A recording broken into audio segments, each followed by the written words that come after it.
Assalamualaikum warahmatullahi wabarakatuh. Selamat pagi anak-anak kelas 5. Hari ini kita akan belajar tema 8, lingkungan sahabat kita, subtema 2, perubahan lingkungan, pembelajaran kedua. Simak videonya baik-baik ya. Nah, anak-anak, tentunya kalian pernah mendengar apa itu pola lantai. Pola lantai itu dapat berupa garis lurus atau garis melengkung. Yang pertama kita akan belajar pola lantai garis lurus. Pola lantai garis lurus itu menampilkan sejumlah penari lebih dari satu dengan membentuk formasi garis lurus.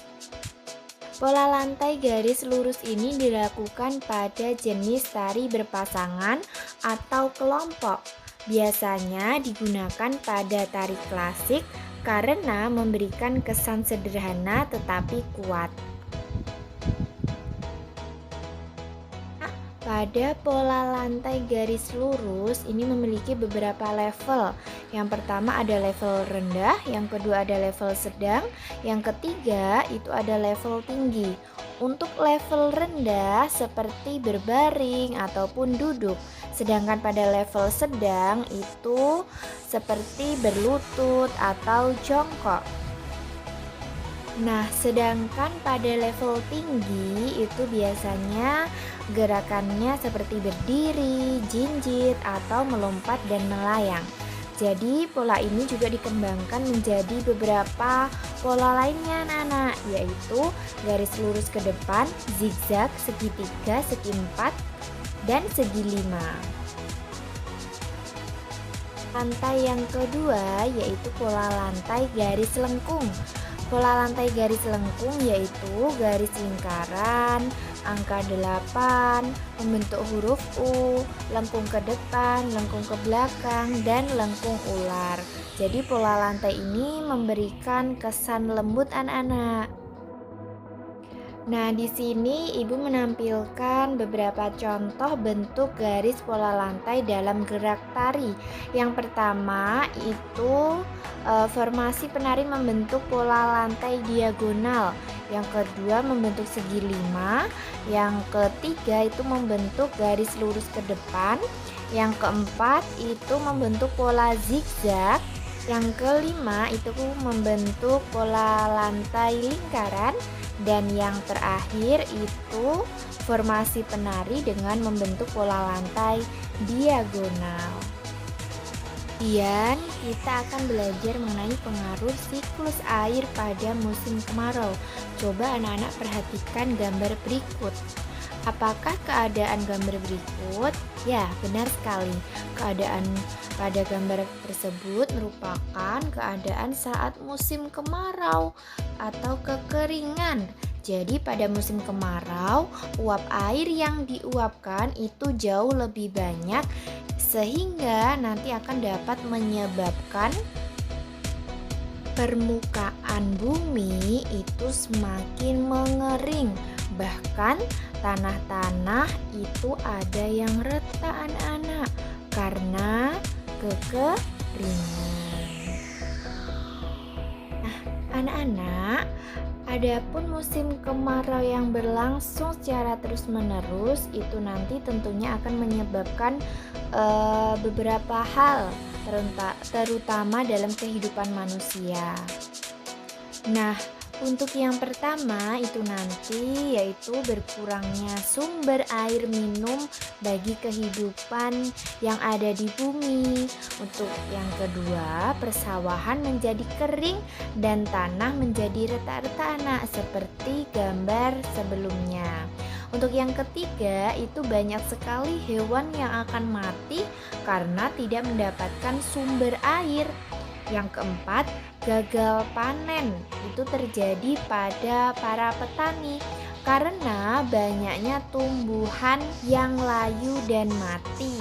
Dan yang terakhir itu untuk para nelayan, penambak tentunya tidak dapat membudidayakan ikan dan hewan air lainnya.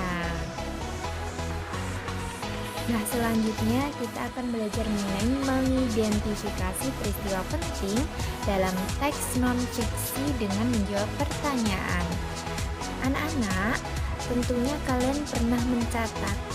Nah, apa manfaat dari mencatat? Ya, tentunya dengan mencatat kita dapat mudah mengingat peristiwa yang ada pada suatu teks. Nah, selain mencatat, peristiwa penting itu juga dapat diketahui dengan menjawab pertanyaan-pertanyaan yang berkaitan dengan teks. Verifikasi peristiwa penting dalam teks, kalian tentunya harus menjawab pertanyaan. Nah, pertanyaan itu ada banyak sekali anak-anak. Mari kita pelajari apa saja macam-macam pertanyaan atau kata tanya. Di sini ada beberapa fungsi kata tanya. Kita akan mempelajari kata tanya yang pertama yaitu apa. Apa biasanya digunakan untuk menanyakan keadaan, perilaku, atau penjelasan isi teks.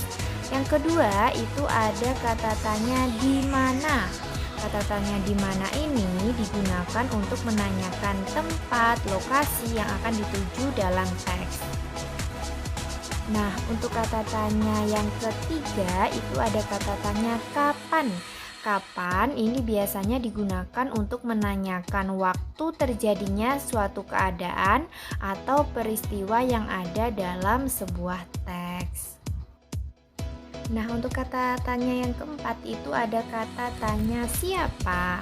Siapa biasanya untuk menanyakan pelaku atau tokoh yang terkait atau turut serta dalam suatu peristiwa dalam kejadian teks tersebut.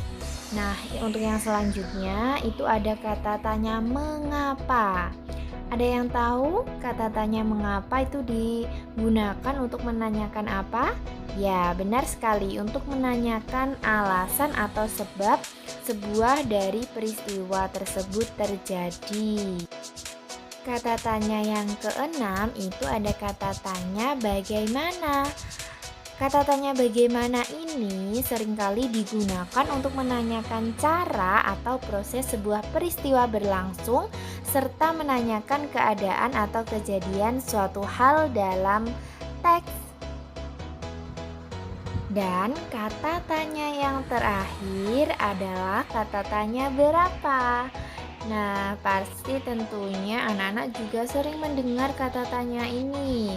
Kata tanya ini digunakan untuk menanyakan banyak jumlah atau satuan dan berupa angka ya anak-anak. Misalnya, berapa jumlah kelinci yang sakit dalam teks tersebut?